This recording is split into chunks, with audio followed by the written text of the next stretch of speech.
Hebrews, Hebrews, Hebrews. This is Prophets of Awakening. This is our Men Advanced Bible Study, the 8th of May, 2026. Okay, you can go to our YouTube channel, The Prophets of Awakening. Check out our videos. We have over 1,000 or so videos that you can look at, examine, get the meat out. These videos will lead you to the truth of the Holy Scriptures. And if you like what you're hearing and receiving, I'm asking you to like, share, and subscribe to this channel. It'll be greatly appreciated. We have our Cash App at the bottom of the screen for those that want to support this channel and help it move along, okay? This is a non-Messianic channel. And by that, I mean we deal with the Tanakh and the Torah, okay? Tanakh being the Old Testament, so-called Book of Remembrance, and the Torah is the first 5 books of the Old Testament that was given to Moses by our Savior and our Redeemer, the Lord of hosts, okay? This channel was created to aid and assist all Hebrews who are waking up to their true identity and understanding who their Savior and their Redeemer truly is. Welcome to this Shalom and welcome to this channel, and welcome to our Men's Advanced Bible Study. Okay, we're going to do our normal, which is a moment of silence, prayer, Psalms. We have some current events, some need to know information, and then we'll open it up for anybody with any questions, comments, any dialogue, or testimonies. And then our topic for discussion is Iran just briefed XM Chinese president before Trump get to Beijing. Trump is on his way to Beijing. Okay, then another video that I'm gonna play along with that is $39 trillion debt and how they're gonna use that to bring in the Greater Israel Project. We're gonna check that video out and then we're ready to divide it. And like I said, my main reading is they have already told us what's coming, and it was written in 1997. So when you hear this right here, I mean, for those that don't know what's really going on, it should be a wake-up call, okay? Then we'll pick up scripture like we normally do. We'll read that scripture, break it down, then we'll close out like at the end. And yeah, like we normally do, we'll pick up scripture, okay? This moment of silence is for the Lord of hosts and all that he's doing to bring about our prophesied deliverance in these last days. Oh Lord, we come before thee at this time. We appreciate you, oh Lord, for your patience and guidance in these last days, oh Lord, and we thank you for awakening us to this great understanding of your word. We come before you that you keep and direct us and guide us through this upcoming week. For there's trials and pestilence and mayhem at every turn. And for this cause, we honor and respect you greatly. Turn not thy face from us, but allow us in our searching of you to find you, O Lord, and to dwell with you. Peace be unto you. Okay, so with that being said, we'll read the Psalms. Shalom, shalom, Brother Leonard. Sir, I'm gonna read Psalms 25, Brother Leonard, Psalm of David. Okay. Yes, sir, and it says, "Unto thee, on Lord, excuse me, unto me, O Lord, do I lift up my soul. O my God, I trust in thee. Let me not be ashamed. Let not mine enemies triumph over me. Yea, let none that wait on thee be ashamed. Let them be ashamed which transgress without cause. Show me thy ways, O Lord. Teach me thy paths. Lead me in thy truth and teach me. For thou art the God of my salvation. On thee do I wait all the day. Remember, O Lord, thy tender mercies and thy loving kindness, for they have been ever of old. Remember not the sins of my youth, nor my transgressions according to thy mercy. Remember thou me, thy goodness sake, O Lord. Good and upright is the Lord. Therefore will he teach sinners in the way. The meek will he guide in judgment, and the meek will he teach his way. All the paths of the Lord are mercy and truth unto such as keep his covenant and his testimonies. For thy name's sake, O Lord, pardon mine iniquity, for it is great. What man is he that feareth the Lord? Him shall he teach in the way that he shall choose. His soul shall dwell at ease, and his seed shall inherit the earth. The secret of the Lord is with them that fear him, and he will show them his covenant. My eyes, verse 15, my eyes are ever toward the Lord, for he shall pluck my feet out of the net. Turn thee unto me, and have mercy upon me, for I am desolate and afflicted. The troubles of my heart are enlarged. O bring thou me out of distresses. Look upon mine affliction and my pain, and forgive all my sins. Consider mine enemies, for they are many, and they that hate me with cruel hatred. O keep my soul and deliver me. Let me not be ashamed, for I put my trust in thee. Let integrity and uprightness preserve me, for I wait on thee. Redeem Israel, O God, out of all his troubles. And shalom. That was Psalms 25. Trust in the Lord. You got any feedback on that? Yes, Brother Leonard, you showed me this a lot of times in verse 25, sir, where it says, redeem Israel, O God, out of all his troubles, right? That's 22. Yes, sir. I'm sorry, I probably said the wrong verse. Verse 22. Yes, sir. That's what I meant. All And right. that takes me to Daniel 12. Brother, Okay. yes, sir. Letting us know that Michael himself delivers his people out of trouble. Exactly. Is that something? Right, yes, sir. Okay. So with that being said, we're gonna go ahead and go. You might as well tie your shoes up because we got some serious information going on right here today. Okay. We're gonna go to our current events, right? We're gonna play the first one. Then we'll listen to it. Then we'll play the divide. So today I want to talk about something that I think almost nobody is paying attention to right now. And that's actually interesting to me because when you understand what's really happening, you realize that the most important story of this war is not the bombs falling on Rome. It's not the missiles over the Gulf. It's not even the Strait of Hormuz. The most important story of this war is what China is doing, or more precisely, what China is not doing. Because China is sitting very quietly, it's not firing any missiles, it's not sending any troops, it's not threatening anyone, it's just watching. And while it's watching, it is winning. Winning in a way that will shape the next 50 years of global history. Okay, before we start, I want to address the comments. A lot of you are writing Chinese propaganda. He always praises China. Typical Chinese person. Okay, I am a teacher. I look at patterns and data. That is my job.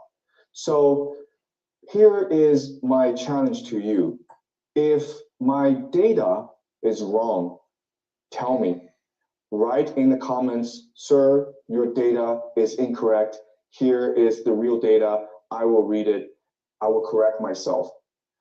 But if you cannot find anything wrong with the data, then do not talk about my identity. Talk about the argument, because attacking the person is not thinking. It is avoiding thinking. Okay? Now, I didn't realize how uncomfortable my chair. So I want to walk you through this very carefully, because to understand what China is doing, you first need to understand the game that's being played. And the game is very simple. It's a game about oil, about who controls oil, and about what happens to the country that controls oil. Let's start from the beginning, okay? So think about this. what is the most important resource in the world today? Some people say semiconductors. Some people say water. Some people say rare earth minerals. But actually, if you think about it carefully, the answer is still oil, because oil runs everything. It runs factories. It runs ships. It runs trucks. It runs airplanes. It runs armies. Without oil, the global economy stops. Without oil, wars cannot be fought. Without oil, modern civilization as we know it cannot function. And here is the key thing I want you to understand. The country that controls the flow of oil does not just control energy. It controls the global economy. It controls the behavior of other countries. It controls who gets rich and who gets poor. This is what the Americans understood after World War II. And this is why they built the petrodollar system. Let me explain the petrodollar, okay? So after World War II, America made a deal with Saudi Arabia. The deal was very simple. Saudi Arabia sells all its oil in US dollars, only US dollars, not pounds, not francs, not any other currency, US dollars. In exchange, America protects the Saudi royal family and keeps them in power. Now, why is this important? Because if everyone in the world has to buy oil in US dollars, then everyone in the world needs US dollars. And if everyone needs US dollars, then America can print as many dollars as it wants, quietly building these reserves for years, because China knew this day was coming. Second, China had Russia, but Russia already supplies more than 17% of China's oil imports. And Russia is under American sanctions too. And Russia is also selling oil to China in yuan, not dollars, enormously, because the petrodollar system depends less on economics than on confidence. The historical deal was straightforward.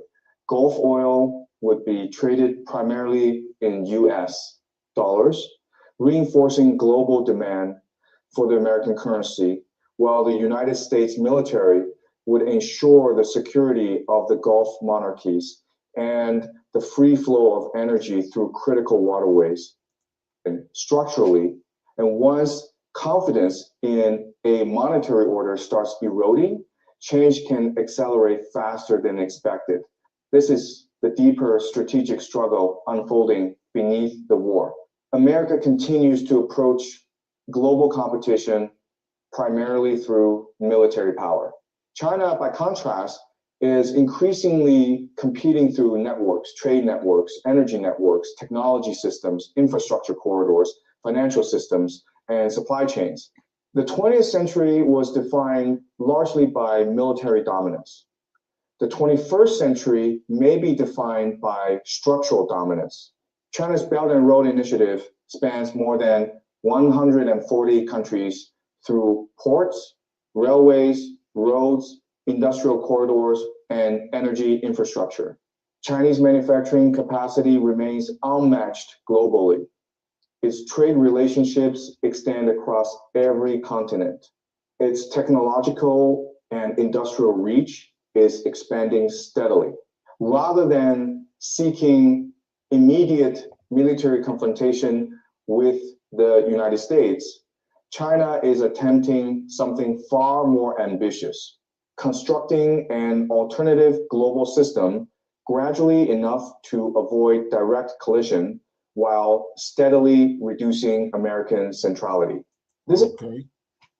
Got anything on that? Thanks. Shalom, Brother Leonard. Yes, sir. I mean, I think he's absolutely right, you know, with his analysis. And like he said, people who saying he wrong, right?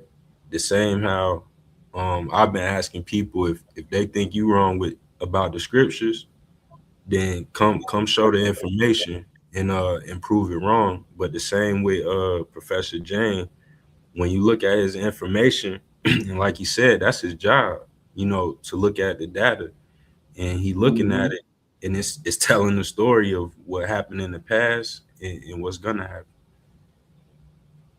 Exactly. Right. And so far, he been dead on money.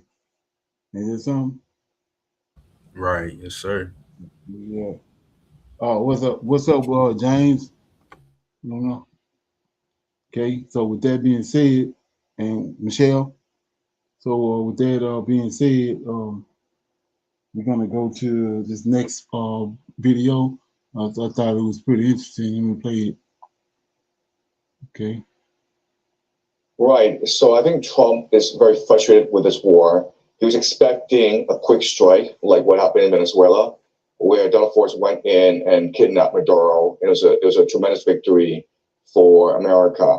So on the first day, the Israelis and Americans attacked Tehran and killed the Ayatollah. And he expected that the Iranians would capitulate right after that. But the ferocity and the resolve of the Iranians have taken Trump aback. Didn't expect that the Iranians would close off the Strait of Hormuz, thus threatening the global economy. Didn't expect that the Iranians would attack the GCC energy infrastructure. And so this has been very humiliating for Trump. And from his perspective, he does not like to fight long wars of attrition. It's very unpopular back at home, and he doesn't really know how to spin this. So as you say, he would like very much an off-ramp. He really believed that his negotiations in Islamabad would be his off-ramp. Unfortunately, the Iranians see through Trump's antics. They refuse to send a delegation to meet with Trump's team in Islamabad. So we are stuck in a situation where Trump wants an off-ramp, the Iranians refuse to negotiate. And quite honestly, I do not know how Trump developed his off-ramp, because right now, the Iranians are holding the global economy under siege. The Iranians still control the Strait of Hormuz, even though Trump has imposed a naval blockade. That naval blockade is very porous, it's very leaky. There's reporting today that over 30 Iranian tankers have been able to break the blockade and sell their oil overseas. The Iranians now are threatening to cut overseas cables, which would destroy the internet of Dubai and basically destroy Dubai as an economy, because they rely so much on the internet connection with the rest of the world. They would no longer be able to do any international banking. And it's just not Dubai. The Iranians are also threatening all the other GCC economies, threatening to close off the Strait of Hormuz, threatening to close off the Red Sea for the proxies, the Houthis, and threatening to destroy pipelines and basically take 1/3 of the world's energy offline.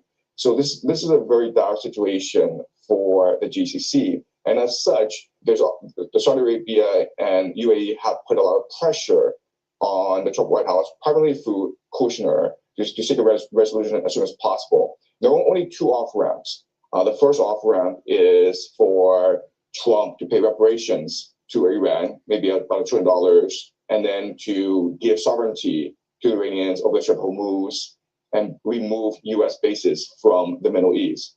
The second solution is send in ground forces and escalate the situation and hope that ground forces will be able to topple the regime and install a much more friendly regime to the United States. So those are the two major solutions. Unfortunately, it seems as though there is no real off-ramp or quick exit for Trump. This war is going to drag on, possibly for months, possibly even for years. What I think Trump's going to do is that he's going to pretend this war doesn't exist anymore, because that's what Trump does. And he might switch attention to Cuba. So as you know, right now there's this massive embargo on Cuba. There are blackouts everywhere, and they have to ration both food and fuel. Eyes on railways, transportation for its food. So what you do is you attack the infrastructure of Tehran to basically starve out the population. You attack the reservoirs to deny them water. You destroy power plants to deny them electricity. Okay, what you're trying to do in this process, you're trying to work slowly so you do not create backlash back at home, because these are essentially war crimes. And what you're trying to do is slowly apply pressure on the Iranians so that the population gets restive, gets very angry, and they're forced to reach a political settlement with the Americans. That's terrible. Okay, so you got anything on that?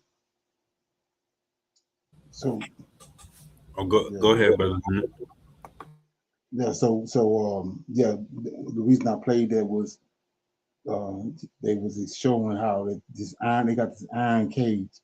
They saying that, which is right where these troops that they're supposed to come in and do a ground invasion, they coming right into a like this so-called iron cage, and I'm thinking that's what the Iranians been waiting on all along. So once they enter into that area, it's going to be doomsday. So you want to Google that iron cage, check it out, see what it's talking about. Got see some illustration. So with that being said, I'm gonna go to my need to know information, and like last night, if you don't know, they have a new virus, right? And they working it. They already working it the same way they worked the jab. Okay, but now it's just that they got more experience. So let's check it out. I have 2 videos on this. Okay, here you go. Dr. Roger Schwelt, welcome back to the channel. Everybody's seeing the headlines, hantavirus, a cruise ship has been quarantined. It's now being moved to the Canary Islands. Everybody's worried to death because of all the, what I would call fear mongering in the mainstream media, that this is the next pandemic situation. This is the next lockdown situation. You are quadruple board certified, which means you are a nerd's nerd, and that's why I love you so much. You are a full-time ICU doctor. You take care of respiratory illnesses and infections all the time. Is this as big a deal as mainstream media headlines may be making it out to be? Help us understand where we're at and what's really going on here. Yeah, thanks very much, Ken, for having me back on the show. I think I could see how people could look at this and think that this is how it starts, and this is how it's going to be again. There are some significant differences. Let's sort of paint the bigger picture here about what this virus is and where it comes from and how it might behave and what's going on and how this all happened. So, viruses are different. And there are viruses that are extremely infective, like measles. And it's extremely infectious. You could just be next to somebody breathing the same air, and it's very likely you're going to get that virus. It's just the way the virus it happens to be. There are other viruses that you've got to have, even if blood were to squirt into your eye from someone with this virus, it would be very unlikely for you to actually catch the virus. So you have to realize, first of all, that viruses are different. What makes this situation interesting is that the virus that we're talking about, the hantavirus, but specifically the Andes hantavirus, is so different from it's different than it's different. It's kind of an interesting thing. So let's sort of take a look at the 30,000 foot level. There are a group of viruses called hantavirus, as you mentioned, that predominantly infect humans when it jumps from rodents, either the droppings or the urine or the saliva, and it gets stirred up. You're sweeping a shed that hasn't been used in a long time, or you go into a house that's been sort of boarded up, or you go up into the attic and you start sweeping up droppings, and it gets aerosolized. You breathe this in, it goes into your lungs, and that's how you get this hantavirus. So it's very rare for someone with hantavirus to spread that to somebody else. But there is a virus, specifically the Andes hantavirus, that is endemic in South America, specifically Argentina and Chile. That's why it's known as the Andes, because that's the Andes mountain range, the Andes. That one has been documented for many decades to show activity that could be classified as human to human. So it's kind of the exception to the exception. If you were to look at the whole world, you could divide the world into two in terms of the types of hantaviruses that you have. That you have what they call the old world hantaviruses that are in Asia and Europe that cause kidney bleeding. So your urine turns bloody after you getting a fever and feeling like you've got the flu. Also look at antibodies to see if you've made them against hantavirus. And that's how you do it. So the only way you can make a diagnosis is if you suspect it.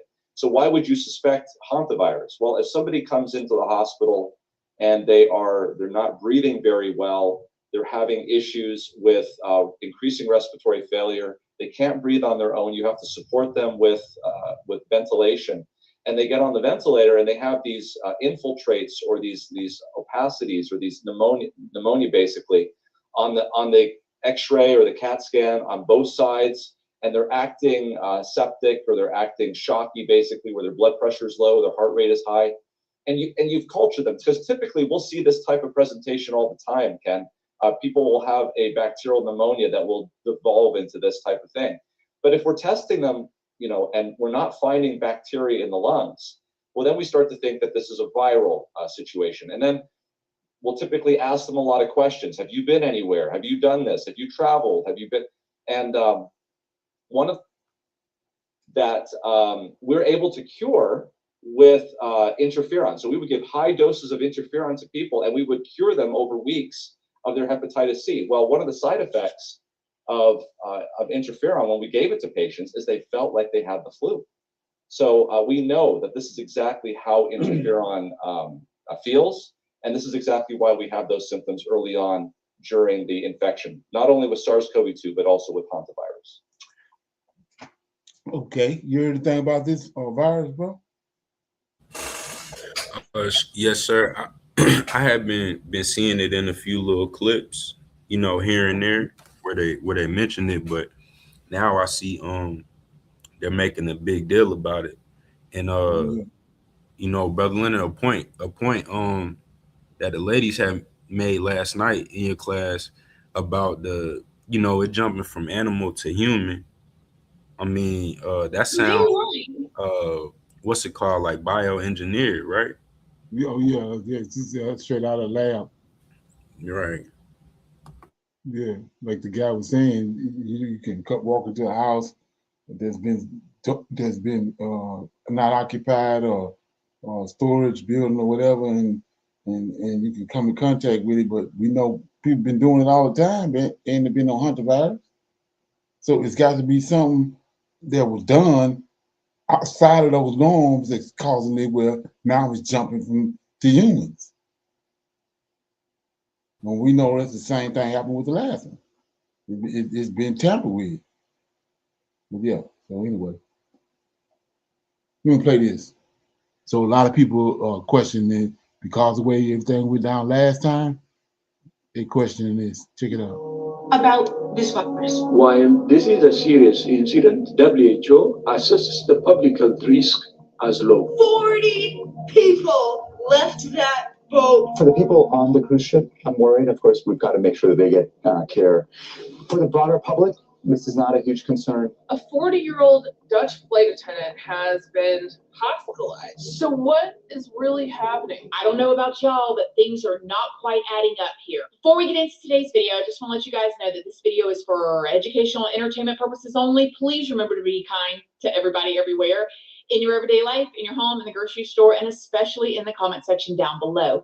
Please do not show hate to anybody, anywhere.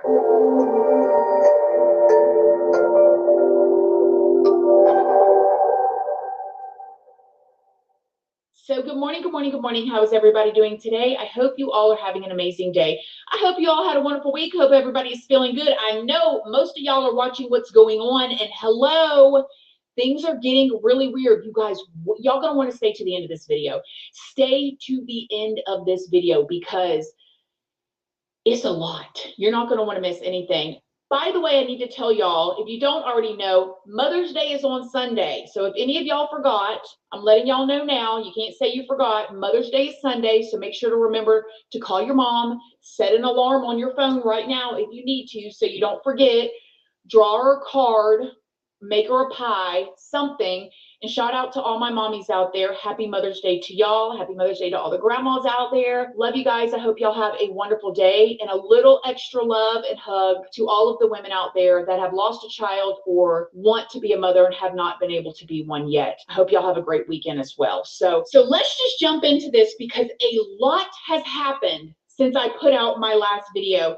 You guys, I don't know if y'all have noticed, we're not really hearing anything from the people on the cruise ship. Have y'all noticed that? Did y'all watch Poop Cruise on Netflix, where they didn't have any internet and they couldn't like communicate to their families until the cruise got closer to the other cruise ship, and then they were able to hit the internet and start letting the outside world know what was going on? But we're going to get into more of that later, so you guys just stay with me. If you did not watch my first video that I put out that has all the backstory about this situation, please go watch that, because otherwise we're going to jump right into today's video. You guys, the WHO has officially confirmed that this is indeed the Andes variant of the hantavirus, and several people that were never even on that cruise may have contracted the virus. And spoiler alert, I'm literally up at 6 a.m. this morning on Friday morning looking for updates for you guys, and there's another new suspected case. And not to mention, people online, they're saying some pretty wild stuff over on the TikTok. So they are lying about this virus. I just came across something that is insane. You know how everyone doesn't want them to get off the ship, keep them on the ship, don't let them disembark? Well, guess what? You know, the Swiss couple, you know, the husband, they flew back to Switzerland, they disembarked early, and now he went to the hospital, he has it, they're both in quarantine, they're monitoring her for symptoms. I was thinking, why would they let them off? It's very weird. So as I started researching, guess what, guys? 23 people, not just those two, 23 people got off that cruise at the same time, already got off of that ship between April 21st and April 24th, and we haven't heard a single word about it. But not only that, they've taken several people off of this cruise ship to receive medical care, and potentially 40 people have already gotten off of the ship earlier, and they're now back at their home or in their home countries, including the US. Now, before we get into the rest, I need to remind y'all, I'm not a professional. I pull all of my information from very public sources and news sources that is already out there, filter it through my own words and opinions. Please go do your own research, form your own opinions. Everything in this video is alleged. Just don't show hate to anybody anywhere. Now, again, if you watched my last video, we talked about how the Andes variant of the hantavirus is the one that you can spread from person to person, okay, human contact. And at the time, the WHO had not officially confirmed it yet, but now they have confirmed it, that yes, it is the variant that spreads from person to person. And since my last video, 3 people, including the ship's doctor, were evacuated off of the ship and taken to specialized hospitals in Europe. Now, get this, y'all, because I'm going to tell y'all, it's blowing my mind. It's blowing my mind. It's giving that soup, if you know what I mean. I'm having flashbacks. I mean, we went through some things in this past 6 years, right? Listen to this. The official word at this point is that the experts believe that this outbreak may have been caused by the Dutch couple. You guys remember, the first man that passed on the ship, and his wife later passed away after getting off of the ship and getting onto an airplane. But then get this, the people that worked on the cruise ship, after he passed away, they did an announcement and told everybody, called everybody, hey, they said, yes, this gentleman, he passed away from natural causes. Check this out. One of our passengers sadly passed away last night. Tragic as it is, it was due to natural causes, I believe. Whatever health issues he was struggling with, I'm told by the doctor were not infectious. So the ship is safe when it comes to that health issues he was struggling with. I'm told by the doctor were not infectious. So the ship is safe when it comes to that. And it almost makes me wonder if the boat captain or the people on the ship knew that he was sick, that he was having symptoms. Everybody is communicating from inside the ship. Very weird. And if you remember from my last video, there was only one person that we heard from on the ship, and it was a person named Jake. I normally wouldn't make a video like this, but I feel like I need to say something, so I wrote a few things down. I am currently on board the MV Hondius, and what's happening right now is very real for all of us here. We're not just a story. We're not just headlines. We're people with families, with lives, with people waiting for us at home. There's a lot of uncertainty, and that's the hardest part. All we want right now is to feel safe, to have clarity, and to get home. So if you're seeing coverage about this, just remember that there are real people behind it and that this isn't something happening somewhere far away. It's happening to us right now. I'll share more when I can, but for now, I just ask for your kindness and understanding. Thank you. And some people believe that Jake is reading off of a script in this video. And I'm not going to lie, I thought that, but I have to stop myself sometimes because not everything is a conspiracy, okay? Not everything is. Some things are just weird. Sometimes people just look different. Sometimes things are, you know what I'm saying? Not everything is a conspiracy, but I did think, like, man, the way he's sitting, it almost feels like he was acting. I mean, some people have even said that they believe that Jake could be a crisis actor that was asked to make this video to actually cause panic. It appears that CBS News may have posted Jake's video before Jake even posted it himself. It also appears that Jake is a travel vlogger and has traveled like with this cruise company before. Since then, someone else has spoken out from the ship. He also appears to be a travel vlogger. And I'm sorry, how is it that there are 147 people on board with 3 people dead, 7 confirmed cases of the hantavirus, and the only video we've all seen from inside the ship is one guy named Jake crying in his cabin? No, I'm sorry, I'm not buying it, okay? Because you're talking to somebody who watches a lot of cruise ship drama on TikTok. In fact, it is one of my favorite TikTok subgenres that exists, okay? I watch it all the time. And if there's one thing that I've learned from those TikTokers, it is that if someone so much as catches a... One lady falls out in the daggum airport, and you're saying, don't worry, it's rare. I'm like, okay, here's what the WHO had to say about the case. And all the things going on social media, I just wanted to address the situation. What makes unique here is similarity crowded in a confined space. We had a similar situation in Argentina in 2018 to 2019 when a symptomatic individual attended a social gathering. So that led to a lot of people getting infected. So we are in a similar situation right now, a cluster in a confined space with close contact. Does that mean the rest of the world, this disease will spread? We had that outbreak in 2018 and it led only 34 cases. There is this clip of Bill Gates resurfacing. And it won't be the last pandemic. The next one could be far more severe. I mean, this one, it killed millions. It was awful. We got the in. So, you know, we should be more prepared, both for a pandemic. I'd say that's still number one. There are also people that are saying, listen, Argentina just detached themselves from the WHO just like a month or two ago, this year, 2026. And how convenient for this type of virus to come out of their country. Like, it's just very odd timing. I mean, I don't think anything of that, but I mean, oh my gosh, every single time I go, oh, everything's not a conspiracy, Christina. It ends up being a conspiracy, y'all. But I'm not saying that. I'm just throwing it out there because that is something. Here's the date right here.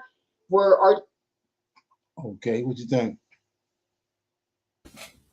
Shalom, Brother Leonard. Like that, like the clip of the white guy talking when like he was on the boat or whatever, sounding scared. Clips like that don't go viral or whatever for no, you know, it's not a coincidence that happened. Right. Yeah, so I feel like it's all a setup. Part of it is I feel like a little fear mongering, and then I feel like just like last time with the jab, right? That they like this first little wave right here, they're analyzing the people's like their reaction to it, you know, exactly, the data and all that. Well, yeah, like you said, they got all these so-called travel bottles on there. It's like, you know, it's a wash. Yes, sir. Then those ship captains sound like they was complicit too to let the people off. Right. They did something? Right. Okay. Yeah, so with that being said, I'm gonna open it up now for any questions, any comments, any dialogue, testimony. You got anything?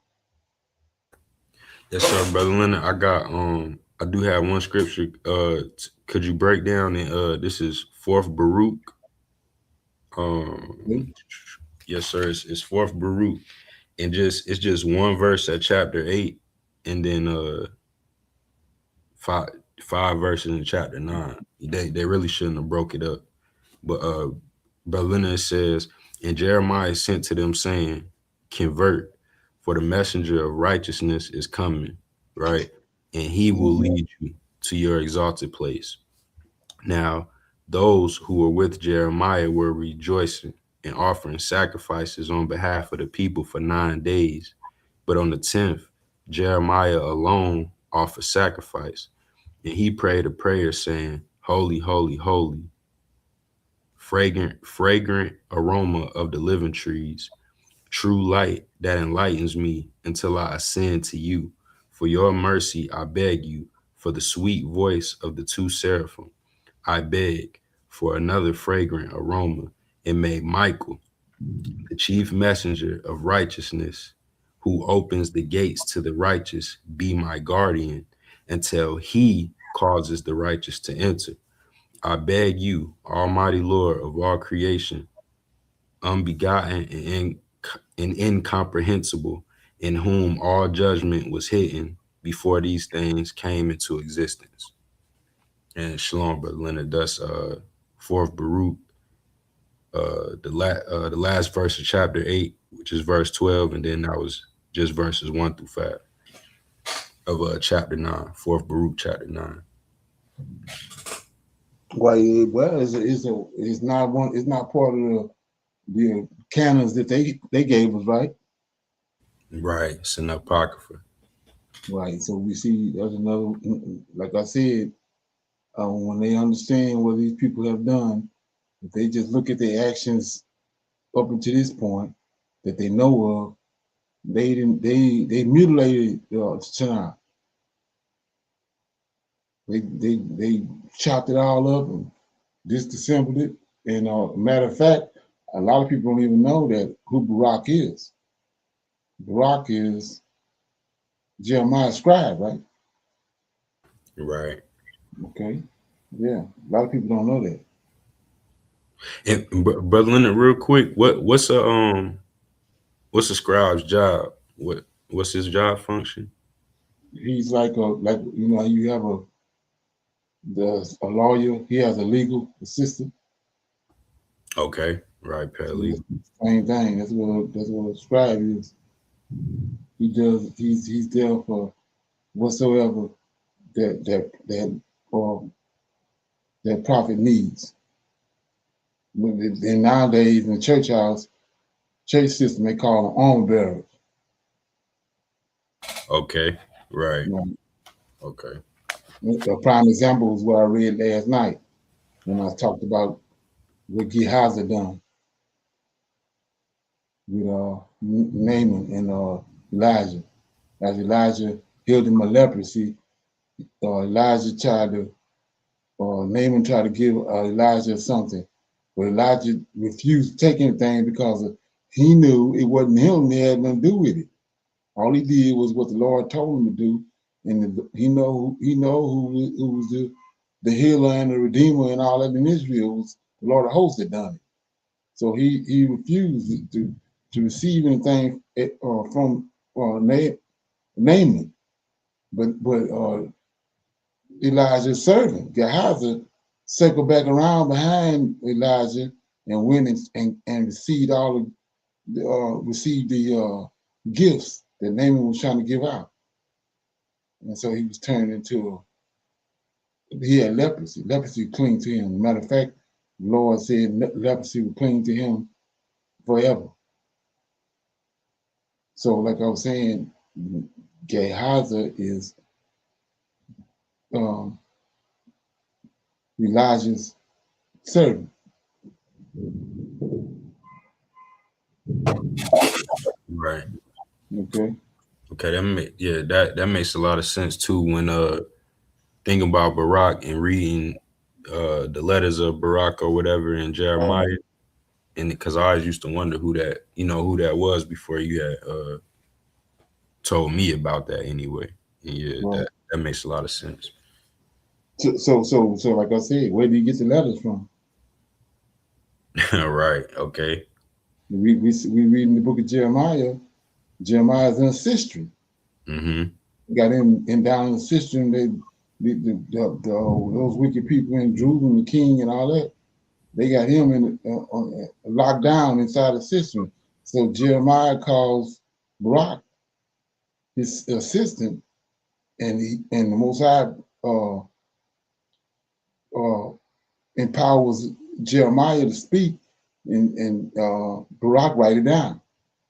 That's where he gets the letter from. Then Jeremiah tell him, take this to such and such, and then Jeremiah takes it. And that's the crazy part about all this. Yahweh got an assistant. Who was Yahweh's assistant? Lord of hosts. Okay, yeah. That's simple. Okay. All right. And Brother Leonard, I have one more question that kind of ties into that. I think they kind of wrote these verses weird, but could you rightly divide it? This is second Esdras, Brother Leonard. I've been meaning to ask this for a while. This is in second Esdras, chapter 6, and I just need verses 38 through 41, sir. And it says, and I said, O Lord of truth, you spoke at the beginning of the creation on the first day and said this, let the heavens and earth be made, and your word perfected the work. And then the spirit was fluttering, and darkness and silence were on every side. The sound of man's voice was not yet heard.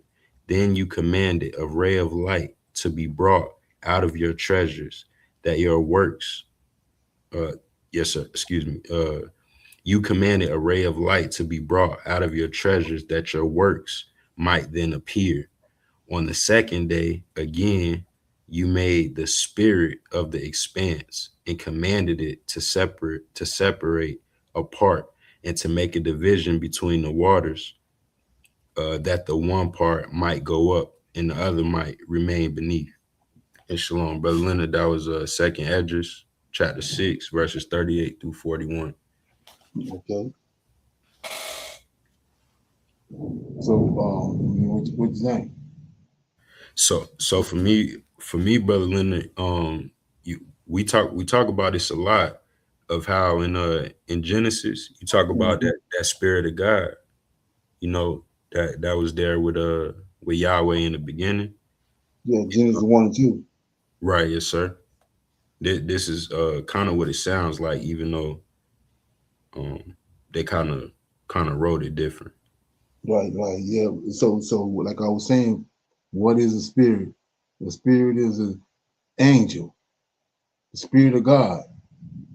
Angels are minister spirits. So that's so in Genesis chapter 1, Yahweh and Enoch tells us in the beginning the Creator formed these 7 angels from himself.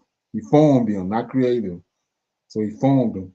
And so the first one he created was Michael. That's who's in Genesis chapter 2. So my thing is this. Can you read those 2 verses again? I got something I want to shine light on. Right, yes, sir. And it says, and I said, O Lord, and I said, O Lord of a truth, you spoke at the beginning of the creation on the first day and said this, let the heavens and earth be made, and your word perfected the work. And the spirit was fluttering, and darkness and silence were on every side. The sound right there. So like I was telling you, when they butchered our scriptures, when they created the New Testament, they had to butcher the understanding and the scriptures and the precepts and all that in the Old Testament, because Israel already had a redeemer. Like I said, Michael, the Lord of hosts, is Israel's redeemer. That's who showed up in Egypt. That's who showed up in Cooler's day with Adam. And that's who showed up in the fiery furnace with Abraham and with Shadrach, Meshach, and Abednego. So when you understand that, we see that they came back and when they created the New Testament, they only had Matthew, Mark, and Luke, and a lot of people had a problem with that. So in order to shut the people up and connect the dots for them, that's when they brought John in, and John connected all the dots and the discrepancies that people had. So that's why you see how it started out, because they had a problem with JC. So we got, in the beginning was the word, and they telling you JC the word. But what you just said was, can you read that again? Right, yes, sir. And it says, and then the spirit was fluttering, and darkness and silence were on every side. Before that. Okay. And I said, O Lord, of a truth you spoke at the beginning of the creation on the first day, and said this, let the heavens and earth be made, and your word perfected the work. A word right there. Mm-hmm. So, and then with a dagger coming in it, like I've been saying over and over again, David continues telling us that, telling the Lord of hosts, whoever the Lord is, whoever the God is over Israel, he's telling him, protect me under your wings. So he got wings. The God is over Israel, he got wings, right? Exactly, yes, sir. So what did he just tell you? He said he fluttered. Right. How you flutter? You got wings. Right. I said something? Mm-hmm. So that take you back to Genesis 1 and 2. And he says that the Spirit of God hovered, fluttered over the waters. Right. Come on. I said something? Right. Okay. You got anything else? And no, sir, those are my two, Brother Leonard. Okay, yeah. So with that being said, yeah, like I said, this is where it get real interesting at. So these videos, these next two videos, next 2 or 3 videos, they're gonna go right along with a lot of the things that I've been saying and connect a lot of dots for people. So everybody been talking about how the ground troops, right? They supposed to be bringing in ground troops, and Iranians are waiting for the ground troops. Okay, well, let's deal with that right quick. It's a lot more to this, but that's what the discussion is about. I think you're absolutely right. I think like it is actually Japan, South Korea, Taiwan, the Philippines, Thailand. These countries are really suffering a lot more than China. So I'm based in Beijing, and I can tell you that this war hasn't really impacted it as much as, say, in Thailand, where they're forced to fuel ration. They're forced to work from home. They're running out of gas. So the Philippines has declared a state of emergency. So these other nations are really suffering, and I'm based in Beijing. I really felt the pressure. Like maybe airplane tickets have gone up in price, but that's a big deal for a lot of people. So you're right in that China can probably sustain this war a lot longer. The problem is that if you think midterm or long term, China's still in a world of hurt, right? So Sergei Lavrov, the foreign minister of Russia, has just visited Beijing, and China and Russia have signed an agreement where Russia will supply more energy to China. Okay, and that's fine, okay, but there's certain problems. So this like a back door. Very few people gonna understand it, but I've been talking about, and this guy already been talking about what's coming next. We had Pax Judaica. You had Pax Romania, which is the Roman Empire, Pax Britannica, British, then you had Pax Americana. Now we're going into Pax Judaica. These Edomites, they want to bring in, they want to rule the world from Jerusalem for 1,000 years. And remember how they came back in 1948. That was fake, but nobody really knows the process and how that went down. Okay, so check this out. With this agreement, first of all, I mean, the China's energy needs are so insatiable that Russia by itself cannot supply all its needs. Right. That's the first problem. Second problem is that it's still going to take time for Russia to build capacity, right? So this Trans-Siberian pipeline it's been another 5 to 10 years before it comes online. So if China waits 10 years, yeah, it'll be fine, but it has to wait 5 to 10 years, and that's going to be a huge problem for the Chinese economy. And the third problem is, okay, if you are a Chinese geopolitical strategist, if you're working in Beijing and you're like, okay, well, before we were reliant on a diversity of sources for energy needs, including Venezuela, the Middle East, Russia, even the Western Hemisphere. And now we're completely reliant on Russia, reliant on Russia. Is that a good thing for us in the long term, given our history with Russia, given the fact that we share a border with Russia, and given the fact that Russia has always been militaristic, aggressive, and expansionist? Yeah, and also we have to remember that these systems are inherently unstable as well, right? Because Israel is reviled in the Middle East, and so once they achieve Pax Judaica, we can expect a lot of insurgencies, a lot of resistance from the local. You see, once they achieve Pax Judaica, once they receive it, now check this out. Peoples against Israel. Okay. All right, so Turkey, like Turkey's in a very bad situation. We've been talking about Turkey. Watch this. They are extremely corrupt, ossified system. Erdogan has been in power for a long time, and honestly, there's some people who believe that Erdogan is he is a spy. He works for either CIA or the Mossad. Okay, so this how they backdoor Pax Judaica right here, right? This dude right here from Turkey been talking all this smack about what he gonna do with Israel when they telling you right here he's a spy, but he gonna go further into it, which is gonna take you back to, like I said, when Israel received the land from Great Britain from the Ottoman Empire when they got the land. Check it out. So let me explain who runs modern-day Turkey. People call it Dome. The Dome. Have you heard of the Dome? The Dome. Okay. The Dome run Turkey. Turkey. In 1666, Check it there was out. a Jewish prophet, a Jewish religious man named Sabbatai Zevi. He declared himself the Messiah, right? Because the Christians believe that Jesus is the Messiah, he's come and he will return, right? But the Jews believe the Messiah has not come. And when the Messiah comes, they will be reunited with God. And who know this? Sabbatai Zevi declared himself the Messiah. And a third of Jews at the time, around 1 million people, believed he was the Messiah. They were primarily based in Turkey, the Ottoman Empire. Ottoman Empire. Okay. And also remember, they got to bring this. They said the throne of David is in Great Britain. Remember that when they made the deal, it was Turkey, the Ottoman Empire, and Great Britain. How they got back there in 1948. Okay, check it out. So he's the Jewish equivalent of Jesus Christ. And then what happened was that the Sultan said to Sabbatai Zevi, okay, there are a lot of Jews who follow you and they believe you're the Messiah, but if you're the Messiah, that means you can overthrow me, the Sultan. So either your head or the turban, right? The turban basically means you convert to Islam and swear fealty to me, or I will cut off your head.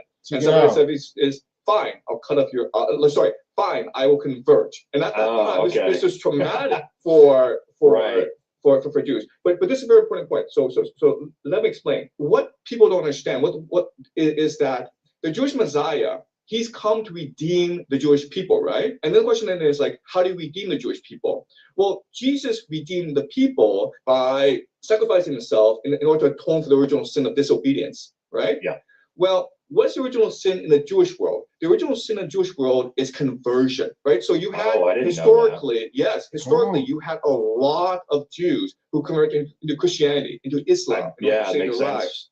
Yep. But the Jewish faith is one of blood, right? You're born into the Jewish faith. You don't convert into the Jewish faith. So does that mean if you are Jewish by blood, but you convert, does that mean you burn in hell for eternity? Because that's what the Jewish faith says, right? What Sabbatai Zevi did was he atoned for everyone by saying, if I'm the Messiah and I can convert, well, so can you, because ultimately it doesn't matter what your faith is. What matters is your relationship with God, right? What matters is in your heart. So you can be any religion you want. It doesn't matter. That's the clothing. What matters is your soul. Your connection with God, right? So that's what Sabbatai Zevi did. And there were about 300 families that converted with Sabbatai Zevi, and they were called a Dome, which means turncoat. Oh, makes sense. And okay, but this is the 1666, okay? These 200 families were on the surface. That's what Josephus was, turncoat. Check it out, though. Islamic, but they were still Jewish. They practiced Judaism secretly, and over time they accumulated a lot of power for themselves. The reason why was that in the 19th century, Turkey entered into the Crimean War against Russia, and Turkey could not defeat Russia, so the French and the British financed the Ottoman Empire. But in return, the Ottoman Empire had to surrender financial system to the French and the British. And when the French and British took over the Ottoman system, who did they? Banking system, yeah. Yeah, who do they have run the banking system for them? I wonder. Edomites. Right? Okay. Check it out. And then what happened was this: the Germans came along and said, "You know what? The French and the British are screwing you over, so let us run the banking system for you." And the Ottomans were like, "Yeah, thank you." Okay. And then this started something called the Young Turks movement, where the French and the British, through the Dome, financed Ataturk and the Young Turks to overthrow the Ottoman Empire and to establish the Turkish Republic. And guess who runs? And guess who runs Turkey today? The Dome runs Turkey today. Yeah, that's right. Look, there are three major strengths of Israel. That makes it a very formidable enemy, right? First, it has nuclear weapons. It's the only country in the Middle East that has nuclear weapons. You can't actually attack Israel because they will use the Central option against you. That's number one. Number two is that it has Mossad, and we all know that Mossad is the most effective intelligence agency in the world. No doubt. And the third is they have the Jewish diaspora, right? So and the Jewish a lot of control around the world. Yeah. Yep. So that's why I think that Israel will achieve the Pax Judaica project. Iran Netanyahu would continue to bomb Lebanon. Okay, why? Interesting. Because Lebanon is a wedge issue in Iran, right? You have the reformers in Tehran, the political leadership basically. And you have the IRGC, and so the proxies are a very important part of the IRGC strategy for defeating the United States. And so if I'm Israel, basically I want to create a situation where the political leadership in Tehran is having a major argument with the IRGC over Lebanon, right? So basically the United States says, we'll give you everything. We'll give the Strait of Hormuz. We will uranium sanctions gone. Yeah, exactly. But the proxies have to go, right? Just that, and that's it, right? Now it's a wedge issue. And now the conflict is now between the political leadership in Tehran and the IRGC. And you can imagine a civil war breaking out over this issue, right? Basically, full surrender. The United States says we will surrender and give you everything you want. Our one condition is Israel is allowed to continue its war against Hezbollah, Hamas, and the proxies. It's more likely that China sort of plays a long game and takes Taiwan diplomatically, much like they did Hong Kong. Me personally, I think that sort of seems like a much better route for China. They also have you guys have a much longer outlook on things than we do in the United States. But also, I mean, the difficulty of taking Taiwan, the island can be extremely hard. And also, I'll let you explain it, but China, Taiwan, it's like kind of like the American Civil War in a way, right? You've got Americans killing Americans at the end of the day, even though I know Taiwanese and Chinese don't say the same, but I mean, people from Taiwan are those who fled, right? The Chinese Communist Party. So ethnically, pretty much all the same. What's your thoughts on, do you personally think China makes a play militarily for Taiwan in the near future, let's say, given all of the insanity that is geopolitics right now? Right. So I've always believed that China and Taiwan will come to a diplomatic solution. And we're seeing this play out with the KMT chairman visiting China and being greeted by the top leadership in Beijing, including President Xi. Mm-hmm. And so I think there are elements within Taiwan and within China who believe that over time, reunification is almost an inevitability because of these very close diplomatic, family, and economic relationships. Okay, and I think that's a strategy in both Taiwan and in China. I think that's the real issue facing China in the short term. Remilitarize a resurgent Japan, and Japan, because of the war in the Middle East, it is remilitarizing its navy, and because I mean this is an existential crisis for Japan, and you talk about this where Japan's going to suffer a lot more if this war continues than China, right? So you can imagine. Japan trying to send an expeditionary force to the Strait of Hormuz in order to open it up. And look, at the end of the day, and you know this, but Japan has the best blue water navy in East Asia. China doesn't have a blue water navy. So, and we can expect more conflicts arising in the South China Sea, especially in contested territory. So the real issue is not actually Taiwan, China. The real issue is China, Japan. No, there are millions of Taiwanese who are doing business in mainland China. They settle down, they have families. China and Taiwan do tremendous trade. So if China were just to like economically isolate Taiwan, basically impose tariffs, the Taiwanese economy would be in a lot of trouble. Look, I'm trying. Okay, you got anything on that? What you think? Shalom, Brother Leonard. I know China and Taiwan been at it since they separated. I know a lot of those, I think it's lithium, but I know they got the resource that makes batteries. And Right. yes, sir. So I know they need that resource for part of this what's it called? The Pax Judaica, because they need that for the technology. Okay, yeah, exactly, right, yeah. So, like I was saying, that information that that he brought out about how how Turkey and all these people, they like turncoats, chameleons. They're doing one thing, perpetrating one thing, but they got something else going on. And like he said, the guy that's in Turkey is tied to the Jews. Okay, to this Diomi faction. That's those same people was how they was able to pull off when they sold when Israel obtained the Middle East back in 1948 or 1912. They got it in 1912, but they didn't return back to the land until they went to the UN, and the UN made them a legitimate nation. But now you see how they was able to be processed. Okay, so with that being said, I want to see what's going on with this right here on Bedazzled. It says, I have seen these prophets, yet they ran. I have not spoken to them, yet they prophesied. On Bedazzled. Can you expound on that?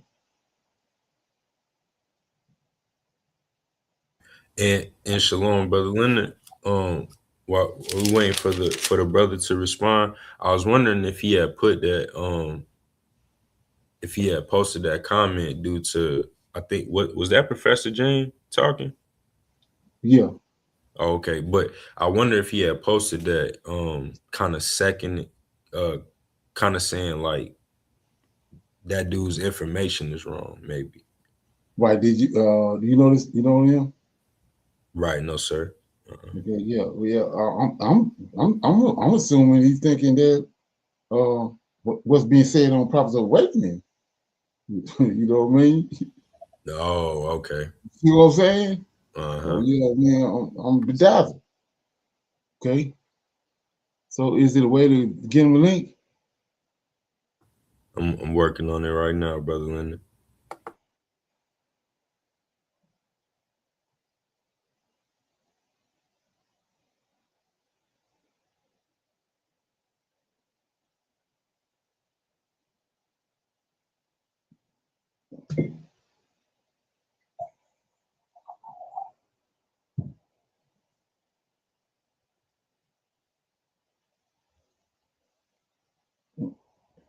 Okay, we'll keep going. So let me get this. Okay, so see where we at. Yeah, I'm at my topic for discussion, and I had, like I said, I got a couple of videos. We're going somewhere with this. I got a couple of videos on this. I'll play the first one. Okay, here we go.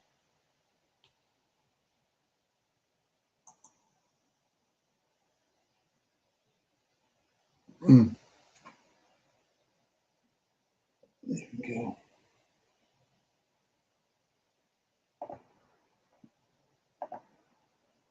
Trump ever lands in Beijing, before Air Force One touches down on that runway, before the handshakes, the photo ops, the carefully staged dinners with Peking duck and performative smiles, Iran got there first.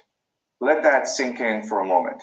Iran, the country under the most crushing economic sanctions. Everyone is talking about how the country that America has been trying to isolate, strangle, and diplomatically suffocate for decades, that country just walked into Beijing and briefed Xi Jinping before Donald Trump could. And if you think that is a small thing, if you think that is a diplomatic footnote, then you are not paying attention to what is actually happening in this world right now. This is not a story about Iran. This is not a story about Trump. This is a story about China, about what China is doing, why China is doing it, and why the entire Western foreign policy establishment is completely unprepared for what comes next. Let us be very precise about what happened here. Iranian officials traveled to Beijing.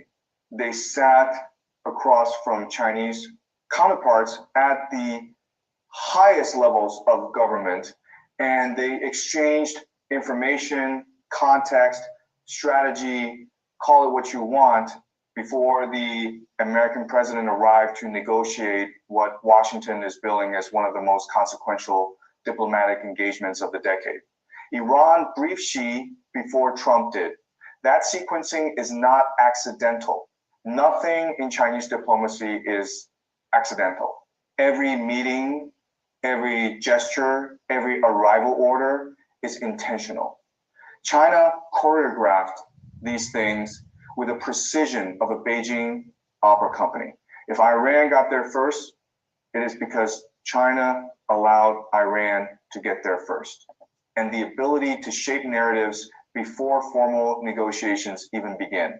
Beijing's diplomatic ecosystem increasingly reflects this reality, building a wide and resilient network of strategic relationships that extends into regions historically contested or influenced by the United States. At the center of this system is Xi Jinping, whose foreign policy approach emphasizes patience, structural influence, and long-term positioning rather than immediate confrontation. Under his leadership, China's diplomatic strategy has prioritized expanding channels of communication and embedding itself within multiple regional security and economic frameworks. The result is a network in which even states under Western pressure, such as Iran, retain meaningful access to major global decision-making centers. This development raises difficult questions about the effectiveness of long-standing American foreign policy assumptions. For decades, U.S. sanctions strategy has been built on a simple premise that sustained economic pressure. So the reason I'm playing this video right here is because the guy is telling you that if you don't know, Trump is over in went to China. He talked to the president of China, and he's saying that before Trump got there, the Iranians then already collaborated with Beijing or with the Chinese president on what they're going to do about the situation with Trump when he get there. So in so many words, he's being set up. Okay. And then here's another part two to that. The next war will be fought with drones and satellites, but they're missing the most obvious point in military history. I think we're seeing a situation where Israel has this once-in-a-lifetime opportunity to finally achieve the Greater Israel Project, and they know it. This is it. This is their chance. And you have to wonder why the American establishment is so quiet about the risks. You would think the Democrats, if they actually cared about winning the midterms, would just go on a total no-war platform. They could organize rallies from New York to California, calling for an end to this escalation. But they're not doing that. They're just sitting back. Actually, they're not just sitting back. They're actively funding the very mechanics of this escalation. The entire political establishment, from the blue MAGA crowd to Chuck Schumer and Cory Booker, they just voted to hand over more power and more funding. It's almost like they want to give the next administration full power to finish what started. This one easy trick will save you thousands when buying a used car. Did you know that some dealerships will clear the check engine codes off their cars? And then you'll end up buying that car without realizing you're about to get Atlantic. Europe is a total dumpster fire. There's really no other way to put it. In military and civilian targets, particularly when it comes to systems like electricity, water, and transportation. The logic here is brutally straightforward. If a government cannot provide basic services, public dissatisfaction will rise, potentially forcing political concessions. In a city like Tehran, with a population in the millions, the continuous flow of resources is essential. Disrupting that flow would create immediate and severe consequences, yet this approach raises profound ethical, legal, and strategic questions. While it may generate pressure, it also risks humanitarian disaster, international condemnation, and long-term instability that extends far beyond the immediate conflict. History shows that populations under extreme adalat do not always revolt in the way external planners expect. Others seek de-escalation to preserve the state. External pressure could widen these divisions, but it could also consolidate them if perceived as an existential threat. On the global mustawa, the stakes are framed in terms of systemic competition. The possibility of deeper coordination between major powers like Russia, China, and Iran is often viewed in Washington as a strategic challenge. The concern is not necessarily a formal alliance, but a convergence of interests that perspectives do exist in Bald al-Dawar. It is important not to overstate their influence. State behavior is typically driven by a combination of masala, amn, wa iqtisad, rather than purely theological motivations. So this guy is saying that through the $39 trillion debt is how Israel plan on bringing in Pax Judaica, the 1,000-year reign. Okay. You got anything on that? Shalom, Brother Leonard. Is that got to be the biggest debt in the world, right? Oh yeah, exactly. Okay, right. Yeah, because they always talk about whoever owns the debt, you know, is in charge or whatever. So that makes sense. Okay, so we have my topic, my main topic in there. Okay, so like I said before, I played a lot of those other videos to play this one. This right here is eye open. Okay, so check it out.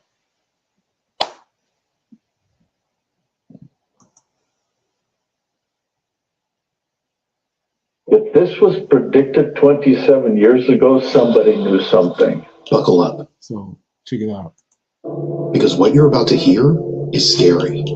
Back in 1997, a group of futurists funded by a Washington, D.C. think tank and several three-letter government agencies wrote a book about what the world might look like in the future. And when you look at what they predicted back then, it's disturbingly accurate. Now, this is the title of the book, 2025.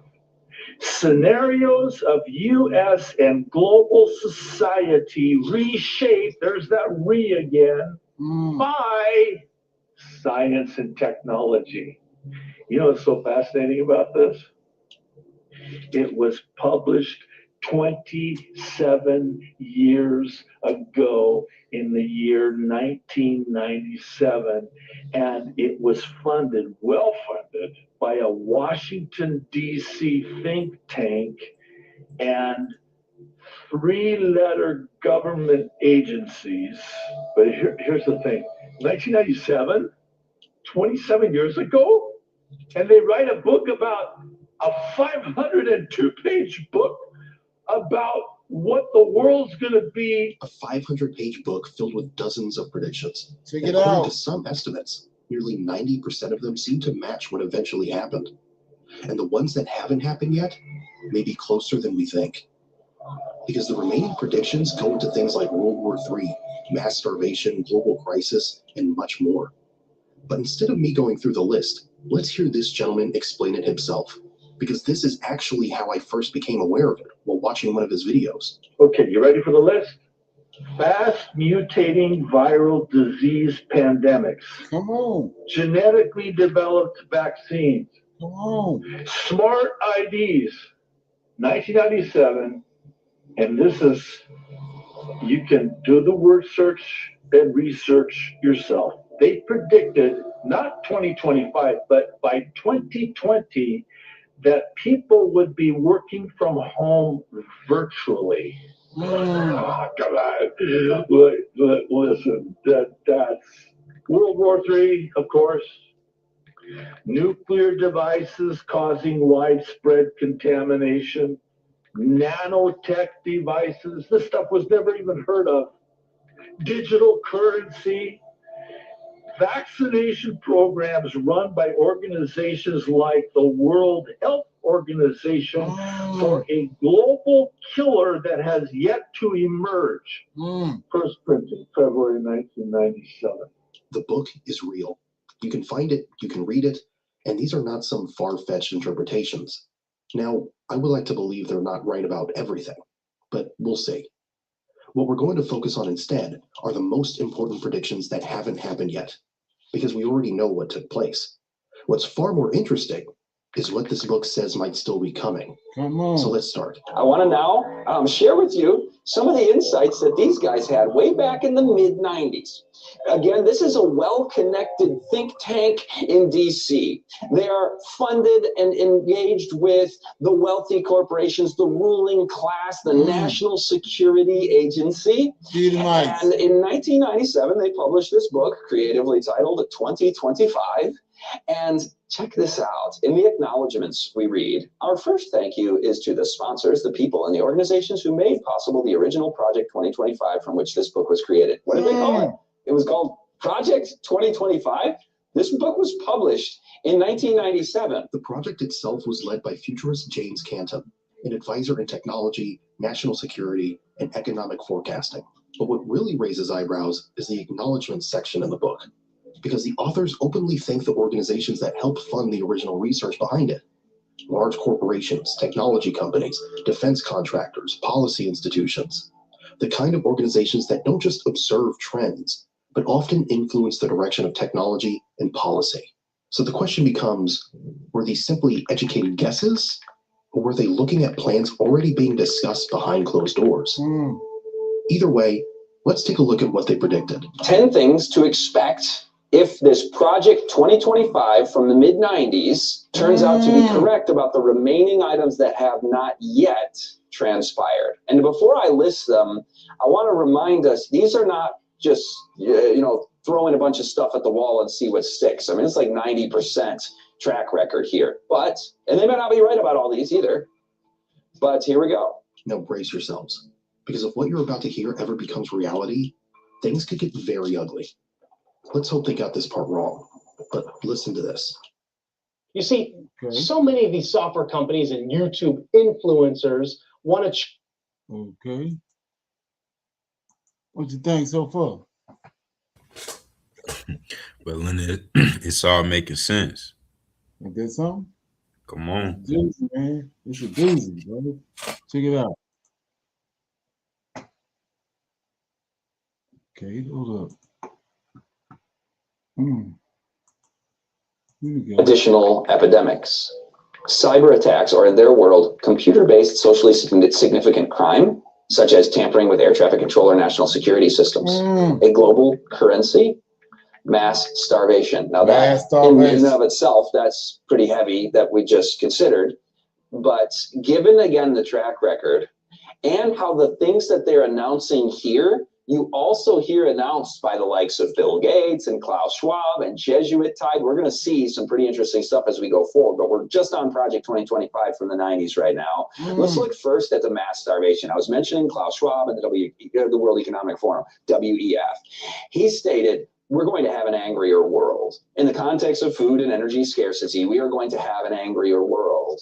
Those are his words. And so when he talks about an angrier world, and in the same interview, Klaus says that this angrier world will be because of economic conditions, and that's why I see. Yeah, that's what I was telling you about when I told you what they done with the summer rage, how they dismantled the Middle East. That's what's coming here. And Negroes don't even understand they have this technology. This is part of what Harps can do. They can, all they have to do is start a little like the No Kings protest they have. Well, they got the Harps, these frequencies, they can enhance that. And like he just said, with the same way they do on the hurricane. They can beam down on the hurricane and enhance it, make it more violent. And that's what we've been looking at, the same way they can do with masses of people. All they have to do is get started first. Then they can send these frequencies there and they can cause these people to go bonkers. Like they did like I told you, in the Middle East, when they brought all that drama. Then they talked about it before it happened. They knew it was going to happen because they knew what the technology they had to cause it. And this man saying the same thing right here. Charles Schwab says it's going to be anger. Check it out. See the need for a great reset. In fact, roll that clip right now, please. We have to prepare for a more angry world, and I see the need for action. I see the need for a great reset. And what you have to ask yourself, why are you saying that? You know what I'm saying? Okay. When you start looking around today, some of these ideas don't feel as far away as they once did. Conversations about global crisis, food shortages, cyber warfare, they're no longer just theory. The World Economic Forum often discusses scenarios involving systemic shocks, digital infrastructure attacks, and the need for a reset of the global system. You hear similar language from government reports, economic forums, and international policy meetings. The idea that a large cyber attack could disrupt entire countries or that supply chains could collapse and trigger food shortages is something even officials now discuss publicly. And when you see these same themes appearing again and again, it makes you wonder, were these futurists simply connecting the dots ahead of time? Or were they closer to the people drawing the map in the first place? There is a Obama-produced film, a movie, that came out called Leave the World Behind. Why did the Obamas get behind this film? And the film, I won't be able to tell you that, but I can tell you what the film is about. It's about an apocalyptic scenario after the grid fails and there's a grid down crisis because of cyber attacks. And this comes out, again, right before 2025. And then you go back to 2014 with the release of a video game, which also has scripts like movies do. And this Black Ops 2, major prominent video game, the script writers for it were consulting with what the Wall Street Journal calls the premier futurist in the national security space. So the top Pentagon futurist was consulted for the script on this video game. And what is the script for the video game? Well, the object of the game is to prevent a cyber attack in the context of a new Cold War with China. And guess what year this video game is set? Again, this came out in 2014, and the video game is set in 2025. So we're starting to see kind of a pattern here, are we not? But isn't it a little strange, that film produced by the Obamas? I mean, why that topic? And why now? And why do we keep hearing about these kinds of scenarios more and more often? Every now and then, authorities even suggest that people keep some emergency cash at home, enough for about 72 hours, just in case ATMs or payment systems suddenly stop working. So you start to wonder, what's really going on here? Maybe it's all just coincidence. Men over 50, I'm about to show you the viral.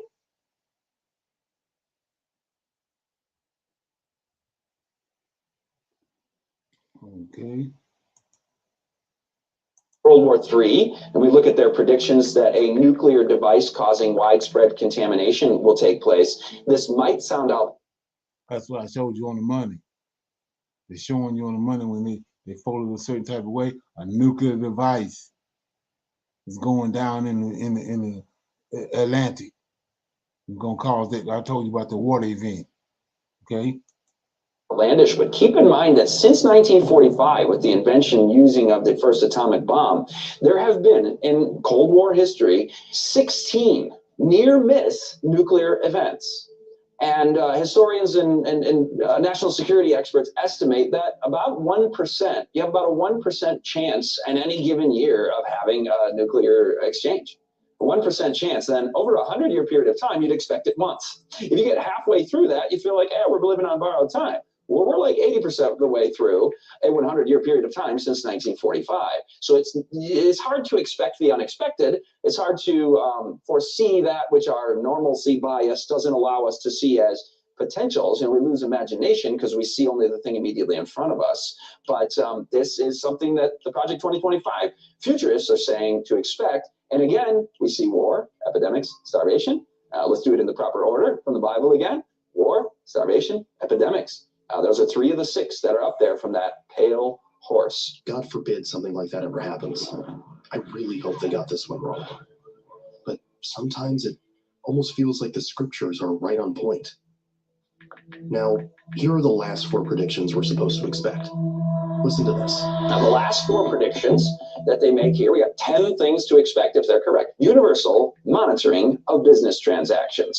Smart ID cards. Now, watch this. This gets even more interesting. Smart ID cards, including your religious and or organizational affiliations and perhaps with your genomic data. I had to take a picture of that segment out of the book, put it on the screen so you can read it for yourself. Identification cards will be universal. Smart cards will contain information such as nationality, medical history, perhaps even key data from one's genome, education and employment records, financial accounts, social security, credit status, and even religious and organizational affiliations. Now that might sound a little far-fetched, but remember, this book was written almost 30 years ago, and many of its predictions have already happened. So before we dismiss the rest, listen to this. The 9th one kind of sounds innocuous and not that big of a deal. It's just Social Security will be based on need only. The technical term for that is means testing for transfer payments or other forms of welfare. Means testing meaning only those who need it will get it, and they're making a prediction that will be the case with Social Security. Some people might be a little have their feathers ruffled by that notion, but I'm not meaning to get into the economic political debates about that. I want to bring this out because if they will means test it, then they will also be willing to take the next step, and that is ideological testing. It happened with the truckers in Canada. Bank accounts frozen, the targeted group, anybody who is the other, who is the demonized group of the day, can have now the precedent has been set in the West to be debanked, to have payment processors taken, to be prohibited from platforms that are kind of in that woke ideology at the moment. And so the fact that they're saying, well, you're not going to get your check unless you need it, that can step right next to the next stop on that journey toward tyranny. You're not going to get your food. You're not going to be provided for in a context of scarcity and famine. Now, I don't even know which one is scarier, because honestly, all of them are terrifying. But it does seem to be getting clearer, doesn't it? They wrote about things like this almost 30 years ago, and today we keep seeing the same themes everywhere, in movies and video games. Some people call it predictive programming, the idea that certain scenarios are introduced in culture first so that when they eventually happen, we're not that surprised. Now, I'm not making any claims here, but you do start noticing similar conversations popping up everywhere. Technologists talking about the future, even people like Elon Musk discussing ideas like universal basic income. Some billionaires quietly building underground bunkers, and more of these signals appearing at the same time. So, what's really going on? What are they preparing for? What do they know that we don't? Anyway, let's keep going, because what comes next is very interesting. This kind of leads right into another one while we're on number 9 about the Deagle Corporation. This was a major intelligence outfit that they were cited by and utilized by Stratfor, which is probably the biggest global intelligence corporation that there is. And Stratfor cites Deagle. So they're a major player in intelligence developing and publishing. And they made a prediction that by 2025, there would be a reduction, look at the red, of population in America from 327 million to 100 million. And GDP would drop from 60,000 per person to 24,000 per person. Now, this is not to say that this will happen, but that's quite an alarming prediction to make. Why would you go out and say that? Well, it's in the context of here. what we were talking about.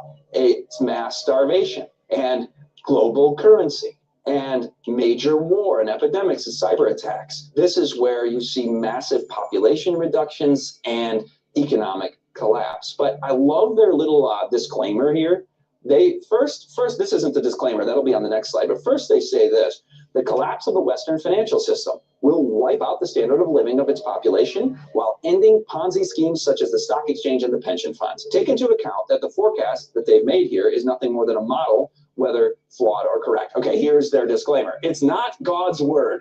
This is not God's word. This is not a magical device that allows us to see the future. Now, if you're planning the future and announcing what you're going to do ahead of time, then that's not a prediction. But these guys are just making predictions, and they're saying, you know what, this is flawed. This could not transpire as badly as we're seeing it, which makes me feel happy about that situation, about a population reduction of that magnitude and economic collapse. But whether it's going to happen or not isn't even so much the question as when. So after hearing all this, it's easy to feel uneasy.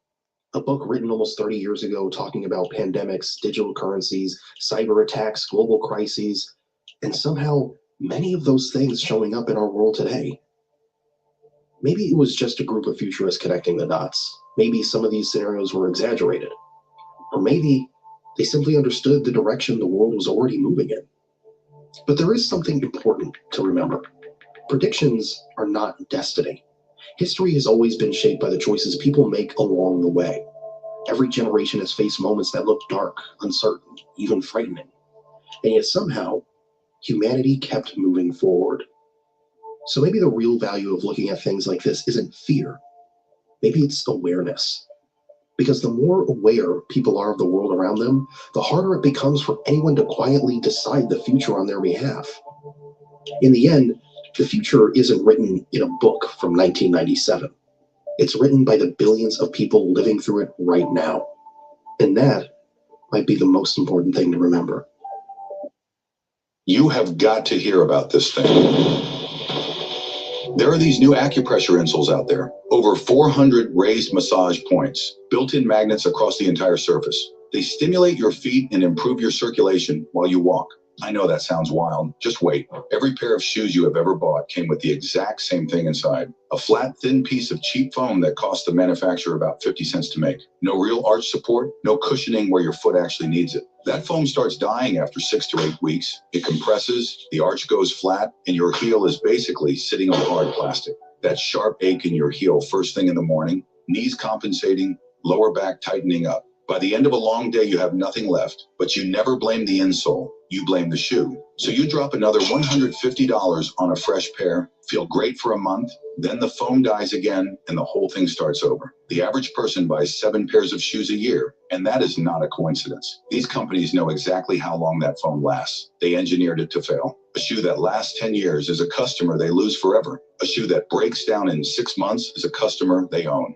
They are not just making money off the shoe. They are making money off your pain. Every time you limp back to the store, they are counting on it. This is a billion-dollar industry built on something that was never designed to actually serve you. And when new shoes stop helping, you end up at a specialist. Custom orthotics, $400 fitted to 1 pair of shoes, $800 if you want 2. The same industry that sold you the foam that broke down your feet is now sending you to pay hundreds more to fix the damage. It never ends until you stop playing the game entirely.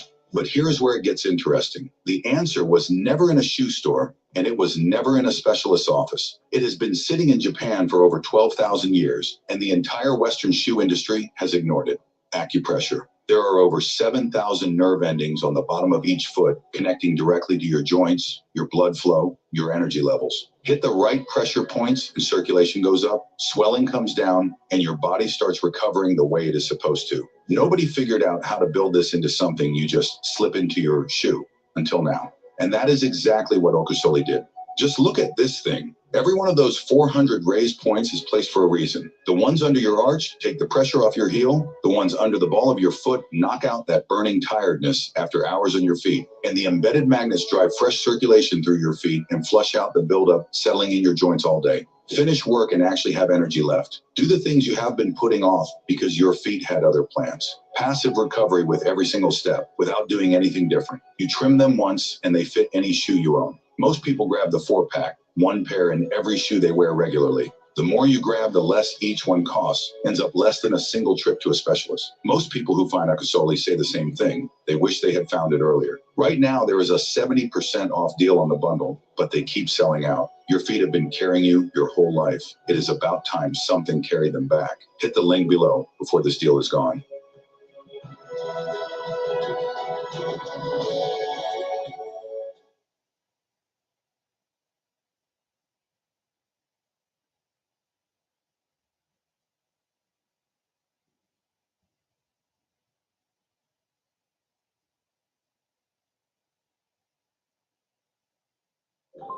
Your business is only using 20% of its data. You could look for the other 80% all over the place. Or you can find it in one place, HubSpot. All the data makes all the difference. Giant warehouses are popping up across the US, more than 2 every week. They feed AI algorithms, store photos, and answer our questions. Hey, Google. A data center campus like this can consume as much power and water as an entire city. And many of the biggest server farms are emerging from the desert. But there's no official record of how many of these are being built, where they are, or even who owns them. To be honest, I've never really run into so much resistance for records than this project. Big tech companies often go to great lengths to hide the details. So we decided to build a map. What we designed is a system to see not only the individual location of each data center across the country, but also where they cluster. And for some, these clusters are appearing too close to home. We went to meet people who say having data centers next door is affecting their health. I had a hard time breathing, I couldn't sleep. I thought I was losing my mind. Summertime is more of a during the winter it's like almost like an engine trying to start. So how many data centers are there in the US? And is there enough power and water to satisfy a building boom that is only just getting started?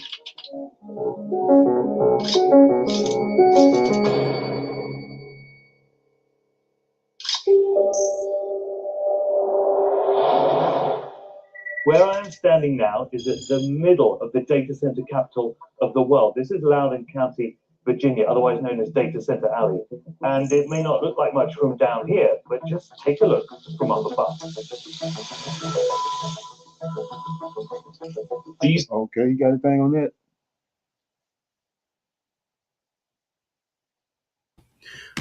Brother Leonard, so one thing, I just looked up that book, and it's Right. $600. Yeah, exactly. Oh yeah. You know, so come Yeah, on, be that's serious. crazy. Oh yeah. Be serious. And then the name of it is 2025. Come on, man. now. Crazy, bro. That's something, man. And Brother Leonard, for it to have in there specific, like it mentions Bitcoin, not Right. just digital currency. Is that something? Come on, man. That That's is right where we at. That's right where we at on it. come on. It's like a Simpsons episode or something. Exactly. Oh yeah. So yeah. So with that being said, we're gonna pick a scripture. You got a scripture you want to pick, and then we'll break that scripture down, and then we'll close out. Right, Shalom, yes, sir. It's I know for sure I'm going to Nehemiah 32. I'm trying to find Nehemiah hiding from me. Okay, here we go. Okay, so yes, sir. So this is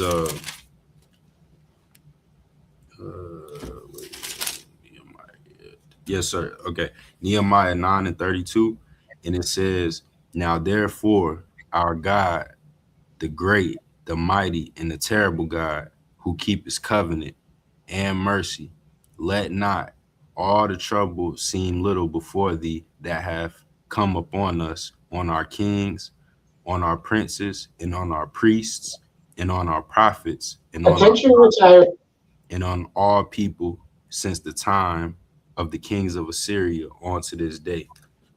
And Shalom, that was Nehemiah chapter 9, verse 32. And Brother Leonard, I just read this one because in the first first sentence, it says, "Now therefore our God, the great and mighty, and our terrible God, who keep his covenant." I learned in this class that this take me to Judges too, right, Brother Leonard? Okay. Yes, sir. It lets us know that the angel of the Lord keepeth covenant. Exactly right. Yeah, he's the one. He's the, like I said, he's a mediator. I mean, he was there long before they concocted the New Testament in JC. We already had a redeemer, like I said, Isaiah 44 and verse 6. Okay. Okay. You got anything else? And just Brother Leonard, like these people that you choose for your clips, like Professor Jane, and then like this video that you just played with the information of Project 2025. I think Hebrews need to tap in, need to stop listening to rap music, need to stop watching movies that aren't helping, stop watching stuff just for entertainment. We at the end, like you said. So it's time to stop playing and find out who the Lord of Hosts is and find out what we need to do to be saved by him. Shalom. Exactly. Yeah. The name of that video that I played was "They Already Told Us What's Coming." It was written in 1997. If I'm not mistaken, that video is on our Messenger. So you want to check it out. That's the name of it though. And the channel is Video Advice. Okay. You got anything else? Any other questions, comments, anything you want to bring out? No, shalom, Brother Leonard, no, sir. Okay. So with that being said, I want to say shalom to everybody. Shalom, shalom. And I'll see everybody in the morning. We know that tomorrow is the Shabbat. We got 2 Shabbat classes. We got one in the morning from 10 to 12 a.m. Then we close the Shabbat out every evening at 6 p.m. Normally lasts about an hour. So I'll see everybody tomorrow for our Shabbat. Shalom. Shalom.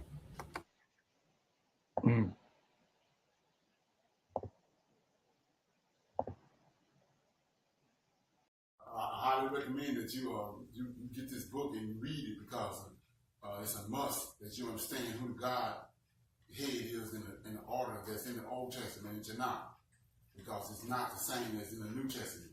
And when you read this and you get an understanding, then the scriptures open up and then you begin to understand. So I highly recommend that you get this book. It's the Elohim of Israel. And it's a breakdown on the word Elohim and who the God of Israel is and the Godhead.